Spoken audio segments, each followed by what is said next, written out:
सम्पूर्ण दर्शकवृन्दमा म कार्यक्रम प्रस्तावक रामेश्वर भण्डारीको समयमा नमन गर्दै हामीले देखाउँदै आइरहेको भिडियो यहाँहरूलाई कस्तो लागिरहेको छ तारी मिडिया सर्च गर्नुहोला, लाइक कमेन्ट र सेयर पनि गरिदिनु होला र हामीलाई यहाँहरूको प्रतिक्रिया जस्ताको जस्तै पठाउनु होला। त्यही अनुसार हामी हाम्रो मिडियालाई अगाडि बढाउने प्रयत्न गर्न चाहन्छौँ भन्दै आजको कार्यक्रमलाई म यहाँ प्रस्तुत गर्न गएको छु। हामीले काठमाडौँबाट काभ्रे जिल्लाको पनौतीमा जुन एउटा कार्यक्रमको साथ उपस्थित भएका थियौँ, जहाँ त्यहाँ देखिएका रमणीय स्थानहरूमध्ये यहाँलाई आज हामी देखाउन गएका छौँ।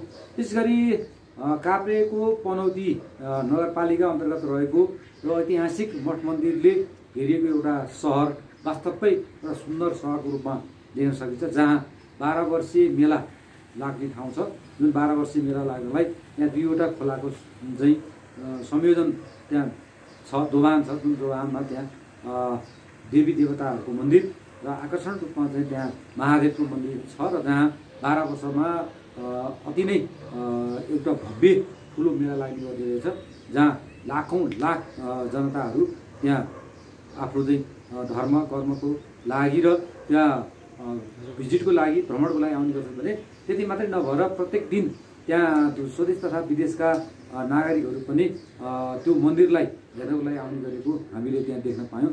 साँच्चीकै त्यो अति नै आकर्षित र कलाले भरिपूर्ण रहेको यो पनौती बजारको यो मन्दिर अति नै लोकप्रिय र पुरानो मन्दिरको रूपमा लिन सकिन्छ, जहाँ लाखौँ लाख वर्षभन्दा पहिलादेखि नै त्यहाँ पूजाआजा गरिँदै आएको र 12 वर्षमा भव्य ठुलो मेला लगाइरहेको त्यहाँका जनताहरूले, त्यहाँका नागरिकहरूले हामीले बताएका छन्।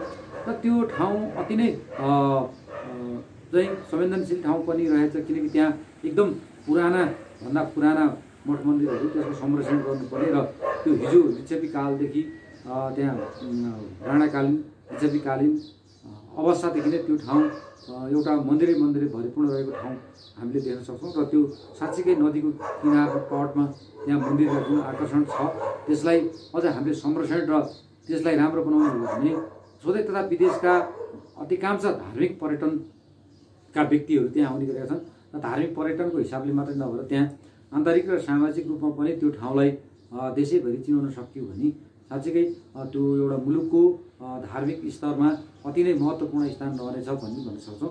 त्यो 12 वर्षीय मेलाले गर्दा त्यो ठाउँलाई धेरैले चिनिसकेका छन्, तैपनि कतिपय नेपाली नागरिकहरू त्यो ठाउँ पुग्न सकिरहेका छन्।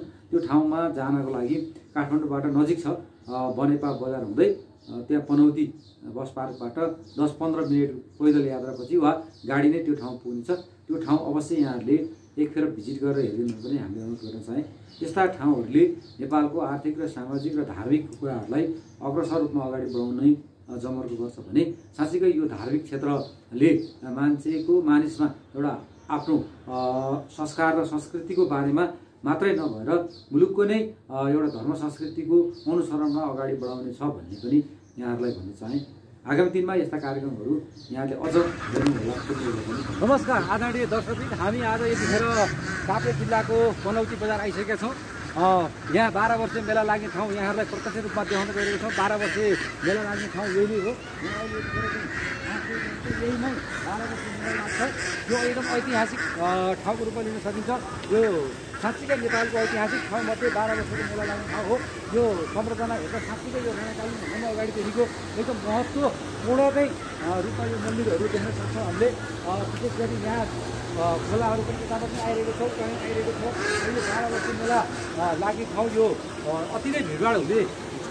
12 वर्षमा यहाँ प्रत्येक 12 वर्षमा ठुला मेलाहरू लाग्छ र यो ठाउँ ऐतिहासिक ठाउँ भएकोले यहाँ नेपाली जनताहरू देशैभरिका मानिसहरू यो ठाउँमा आउने गरेका छन्। हामीले हेर्न सकिन्छ, यहाँ साँच्चै हेर्नु छ कति राम्रा नै भौतिक रूपमै यो पुराना मन्दिरहरू यहाँ देख्न पाइएको छ।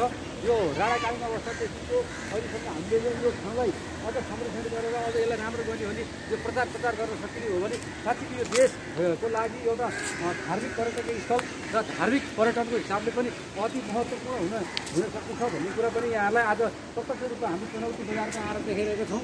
यहाँले हेरिरहनु भएको छ दार्जिलिङका लगायत हाम्रो टिम जुन सुटिङ टिममा यहाँ आइरहेको छ। त्यसै गरी हाम्रो क्यामेरामा साथ हाम्रो चाहिँ दीपक ढकाल जो एकदम साहित्यिक क्षेत्रमा र मिडिया क्षेत्रमा देखा परेको जुन एउटा साथी हुनुहुन्छ उहाँ पनि हाम्रो टिममा हुनुहुन्छ र यो ठाउँलाई यहाँसम्म चाहिँ हाम्रो देखाउनलाई जुन नम्बर गरेका थियौँ आज भगवान्ले यो ठाउँलाई हामीले चाहिँ हाम्रो मिडिया माध्यमबाट देखाउन पाइरहेका छौँ र यहाँहरूलाई धेरै खुसी लागेको छ यो 12 वर्षीय मेलाको मन्दिर जहाँ एकदम भिडभाड नेपाली जनताहरू आफ्नो आस्थाका देवीको रूपमा देवताको रूपमा यहाँ आउने गरेको पाइन्छ र त्यति मात्रै नभएर स्वदेश तथा विदेशमा रहेका विविध पर्यटकहरू र नेपाली जनताहरू साँच्चीकै यो ठाउँलाई महत्त्वपूर्ण मानेर धेरै नै आउने गरेका छन् र यहाँ हामीले यहाँको स्थानीयहरूसँग जोड्दाखेरि पनि यो प्रत्येक 12 वर्षमा हुने यो मेलामा विशेष गरी जिल्लाका मात्रै नभएर देशैभरिका सबैभन्दा ठुला भिडभाड यहाँ हुने गरेको छ। त्यसै गरी यसपछि गोदावरी पछाडिको यो ठाउँलाई अत्याधिक जोड्न सकिन्छ।